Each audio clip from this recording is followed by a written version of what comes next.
For the BYU community, devotionals and forums are a weekly tradition, but few know what really goes into preparing and delivering an address.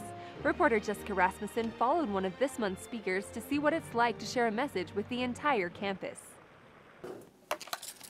Hey, this is Dallin. About 3 months ago, Dallin Moody got a call he wasn't expecting.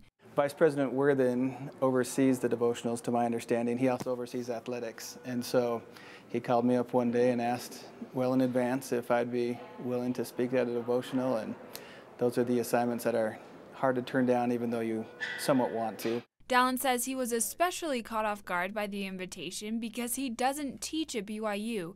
He's an accountant in the athletic department. I thought we were just going to talk about some athletic type questions, and then he said, "We'd like you to speak at a devotional," and I thought, really?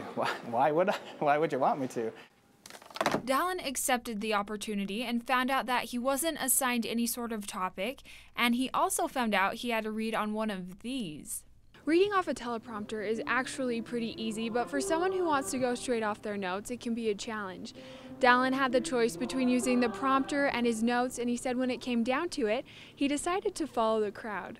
I asked him how many people don't, and they said very few, and I thought, I don't want to make waves. Dallin says he's had multiple people help him throughout the process, including his wife.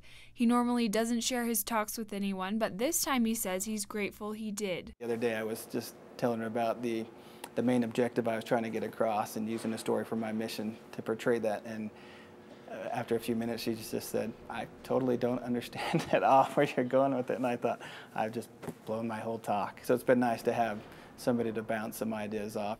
Dallin also says after an unexpected death in his family, his talk took a new direction. Along the way, about a month ago, our son passed away. And so that was a different perspective to have that I hadn't planned on. Dallin focused on miracles in his talk, and he used his experience with his son Caleb to paint a picture for the audience. All this time I thought I and my wife were taking care of Caleb. But in reality, God through Caleb had been taking care of us. God was working a miracle where I hadn't expected. He was performing a miracle on me. Dallin's tender experiences with his son really left an impression on those who listened. The miracle that struck me the most is how Caleb brought a blessing to their family. And not only their family, their community, and now even everybody who hears this story. I feel like I've been uplifted just from hearing about Caleb. Everyone has little trials in their life, and I happened to have a rough day the other day, and this was just what I needed to hear. It's an opportunity to share a testimony to a wide audience, and I'm grateful for that opportunity.